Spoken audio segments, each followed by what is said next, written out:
This past Saturday, I woke up super early. I was excited.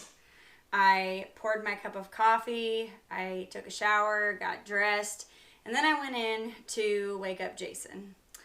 And I turned the light on, and he rolled over, grumpy pants. I don't want to get up. And in that moment, I thought of Apollo. Apollo was our dog for almost 5 years. We got him as a puppy. A friend of Blaze's had a litter of puppies, and we decided to buy one. It was actually the first time we had purchased a dog. We usually got rescues, but we paid for Apollo, we brought him home, and instantly he and Jason were the best of friends. Jason was Apollo's person, and Apollo was Jason's person. But back in August, something tragic happened, and instantly we had to deal with Apollo not being here anymore. He died. And, as a family, we were very upset. We were very sad. But Jason was devastated. At first, I thought, I don't know if Jason will ever want a dog again. And then my second thought was, I have to get Jason a dog as soon as I possibly can. You see, Apollo was not just Jason's best friend. Apollo was Jason's emotional support dog. In fact, if we'd gone through the training, he could have had the papers to be his service dog. We just never did it. So Apollo wasn't just Jason's friend. He was also a necessity. Jason has PTSD. He suffers from anxiety, night terrors, things like that. And Apollo would go with Jason everywhere he went. If he went into town, Apollo would get in front of him, lay down, and it would give him space from other people. At night, Apollo slept in the bed with us. And a lot of people are like, oh, dog slept in the bed with you. But it served a purpose. If Jason would start to stir and start to have a nightmare, Apollo would squirm up, get on his chest, and put his head straight up by his neck and would calm him down. Or if he was stirring and moving around, he would get up beside Jason and push him to make him roll over. A lot of people will say that dogs are your best friend or dog is man's best friend. But in this case, if you ask the people that really truly knew the relationship between Jason and Apollo, they would tell you that this loss was similar to losing a child. Jason had to go through the full grieving process as if he lost a child. As a matter of fact, he's still going through that. It's been 6 months, and he still, if he sees Apollo, a picture of him, he'll get very sad. And he's in that final stage of acceptance now. So now let's talk about the fun stuff. Let's talk about puppies. So like I said before, my first reaction was, I don't think Jason will ever want another dog. But the more I talked with him, the more I could tell he was ready for another puppy. So I wanted to get one to him as quick as possible. So at first we reached out to friends to see if anybody knew of anyone that was selling puppies or whatever. And the only thing we could find was a rescue dog, and he was almost 2 years old. And he just wasn't trained the way that we think that a Rottweiler should be trained. So that didn't work. We got all excited about it, and then it didn't work, and that was gut-wrenching. So on top of grieving, now we were dealing with anger. Then on top of that, I started looking on Facebook and Craigslist, and I know people will tell you, don't look on Facebook or Craigslist for a puppy. And this is why. Because there are a lot of scammers and very dishonest people on those platforms. I actually had a person that reached out to me and told me that her son had died of cancer and he was a breeder, and that she was stuck with these last 2 puppies, and that she would sell them to me cheaply because she wanted her son's legacy to live on. So here we are dealing with all of this. I went ahead and started looking at breeders, and I came across Georgia Rottweilers, Lisa. And I talked to her extensively on the phone. I'm not going to lie to you. When she told me how much they were, I was a little shocked. But the more that I talked to her, the more that I realized that you really truly do get what you pay for. Listening to how she treats her animals and everything, I just had a really good feeling about it.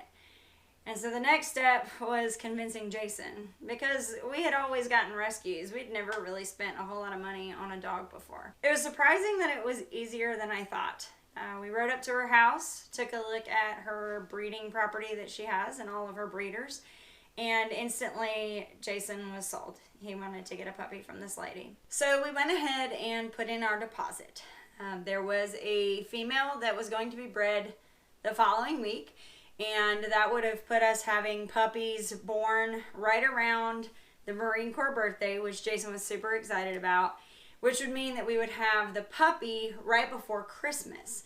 So we were really excited about that. Right around the Marine Corps birthday, I got a message from Lisa, and unfortunately, that dog had to be rushed in for an emergency C-section.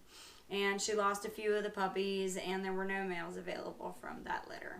That meant that we moved on to the next litter. Well, that was going to be from a first-time female that Lisa was breeding with her male. We got on the list for that.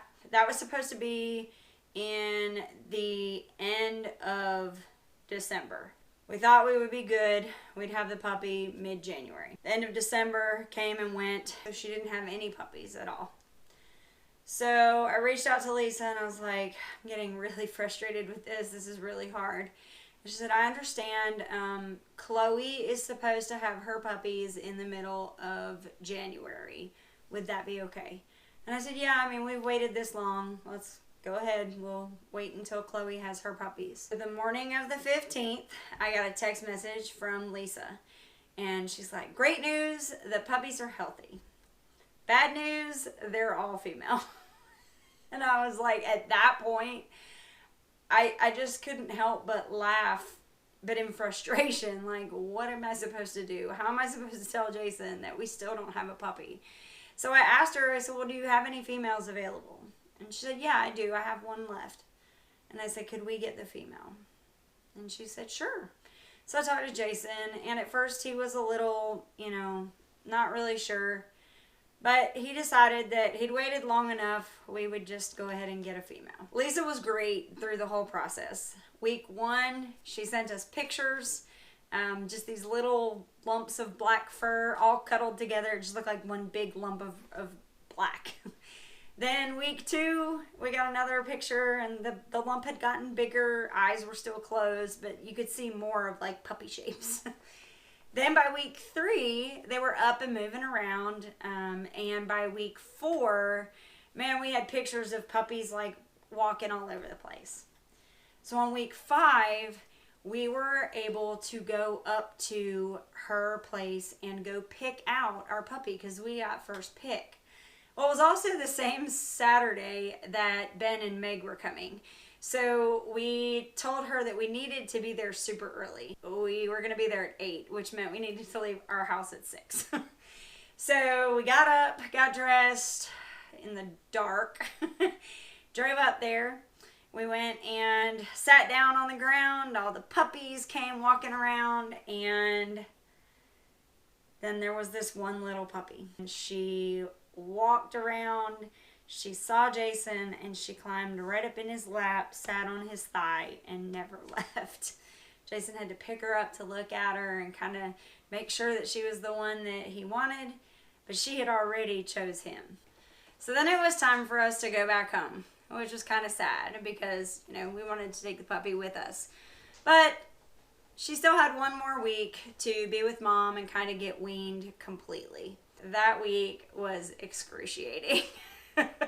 Every day Jason was counting it down. So finally Saturday came. We got up super early again. And we drove 2 hours again. We got there and Lisa already had her ready to go. It was so exciting. And you could just see the happiness in Jason's face. He was absolutely thrilled. He had gotten his buddy again. The whole ride home was so sweet. She laid with Jason and fell asleep in his arms. And this last couple of days with her has been wonderful. The whole mood in the house has changed, and I am so looking forward to how she progresses. And I'm sure that she's going to be Jason's new emotional support dog. In fact, I think we're going to try and get her papers so that she can become his service dog. So the night before the puppies were born, I woke up in the middle of the night and Jason was crying uncontrollably. In fact, he's probably going to get mad at me for telling this story, but it's okay. He was crying and couldn't stop. And I tried to console him, and I was missing Apollo so much right then and there, because that was about the time that he would get up on Jason's shoulder and put his head on his chest. But I couldn't console him.